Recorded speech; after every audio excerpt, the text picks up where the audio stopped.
dalan pa kadto sa Pandayon. Pero may isa pa gito. May isa pa gito dalan pa kadto sa Bacolod 3 and Eco Park. Maunat, unahon talaga na.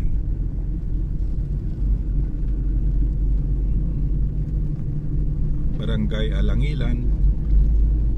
Barangay Alangilan. Bacolod City, may bago nga bridge. There's a new bridge. Pero wala mang ginapagyan. Wala mang ginapagyan. Una bala?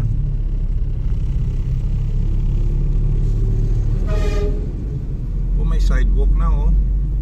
Oh, pwede nga project oh. May sidewalks na sila. Okay ah. Wala naging butangan. May budget mo. Para may kuhaan. Papay. Iko na ta din oh.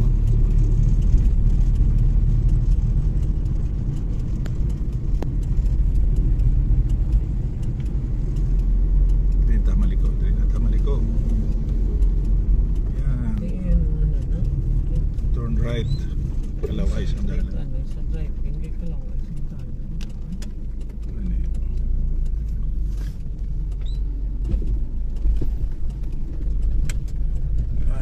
At least ma-document na ito ng Lakata.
The right road goes to Bukal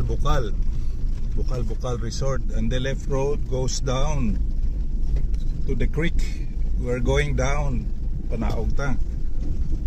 Kalaway sang dalan, the road is bad. Wala gid. The road here is not concrete, it's not paved. Gwanta lang. Lambot kita na. Medyo hinay lang tadi.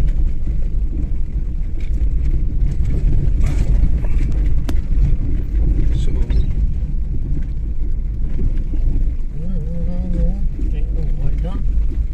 kataas no ba, grabing batsi. Grabing buho oh. Daydaf. Muning problema for the last 4 decades. Ari na concrete na. This is concrete road already. Still we're going down slowly. Ito na, may bridge na nga gamay here at Barangay Alangilan. Interior farm road, but this is a private road pa no? Yan ini mga parenyo.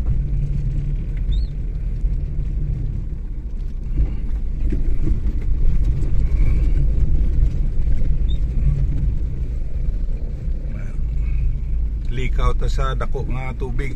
Ora. Going up. We're going up. Concrete road.